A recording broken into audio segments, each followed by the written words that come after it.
Ici, à Rennes, il y a un Anglais qui a décroché une bourse de l'Europe de 2 millions pour recréer l'univers en laboratoire. What?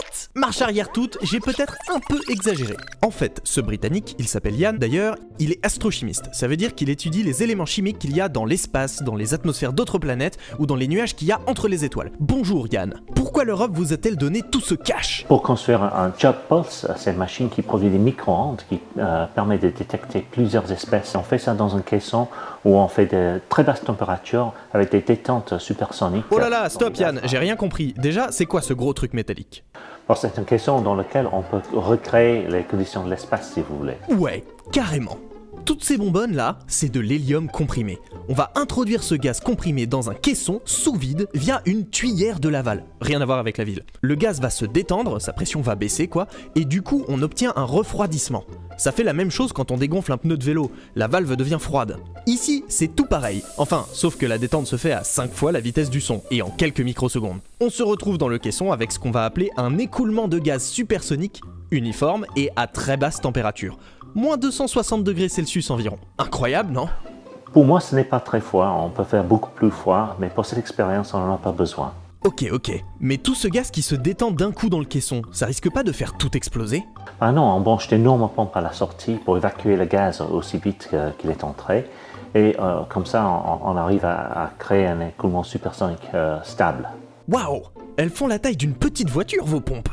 Mais rappelez-moi pourquoi vous faites tout ça? Ah oui, c'est pour simuler l'espace. Bon, maintenant qu'on a l'espace dans un caisson, on fait quoi? On veut créer les collisions entre les molécules dans l'écoulement et étudier les réactions chimiques qui se produisent. Donc on balance un certain nombre de molécules dans l'écoulement. Si on découpe l'écoulement en petits dés d'1 centimètre de côté, il y aura 10 suivis de 13 zéros de molécules dans chaque dé. C'est beaucoup. C'est très peu en fait. C'est très peu.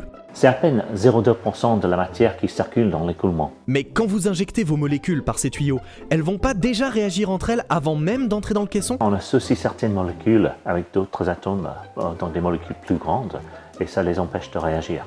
Ah, et vous les séparez seulement une fois dans le caisson. Malin. Vous les séparez comment? Au laser. La classe! Maintenant, on a des molécules qui interagissent entre elles dans le caisson comme dans l'espace. Et nous, on veut quoi? On veut observer ça. Comment on fait, Yann? En utilisant le Chirp Pulse. Ah, oui, le mot compliqué. Déjà, on va traduire. To chirp, ça veut dire faire cuit-cuit en anglais. Et pulse, ça veut dire impulsion. Facile, la machine de Yann est donc une machine à chirp pulse, à impulsion cuit-cuit. C'est pas tout à fait comme ça que je dirais. Moi, j'aime bien.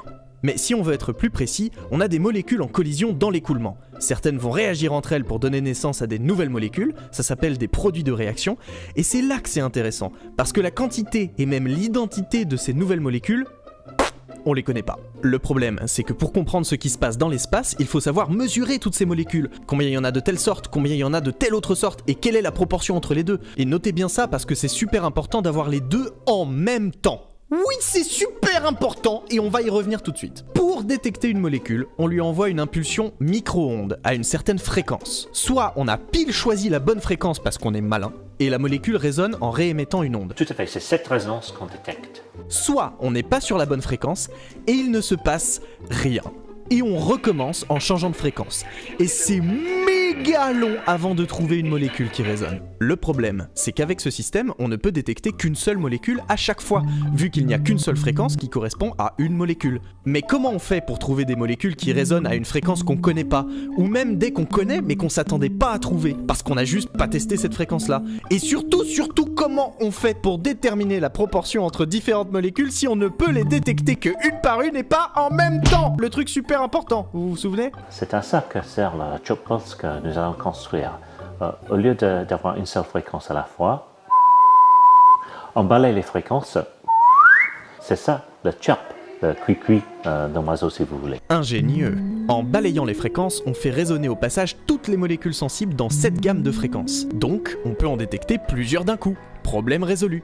Mais dis donc, ça va en faire du matos tout ça. Vous le trouvez où? Et puis ça doit coûter une blinde. C'est un peu cher, oui. On achète une partie du matériel à des entreprises spécialisées, mais on en fait une bonne partie chez nous. Sérieux? Ici? À Rennes? On les conçoit ici avec Jonathan. Yann me décrit son projet Chirp Pulse avec son cahier des charges de fabrication. Mon rôle est de dessiner son projet sur un logiciel 3D de conception assistée par ordinateur. Et ensuite, une fois ce projet fini, il part en fabrication à l'atelier de mécanique de l'université. Et c'est juste en face en plus. Là, Evonik commencera à découper les pièces à la découpe jet d'eau. Au jet d'eau, l'eau ça coupe le métal? Ah oui, quand on met une pression de 4000 bars, ça coupe le métal. Et ensuite, on affinera toutes les pièces par usinage avec Ewen, et c'est Didier qui finira avec la soudure. Ouah, trop facile! Même si on a de l'expérience, disons que ça va prendre un peu de temps.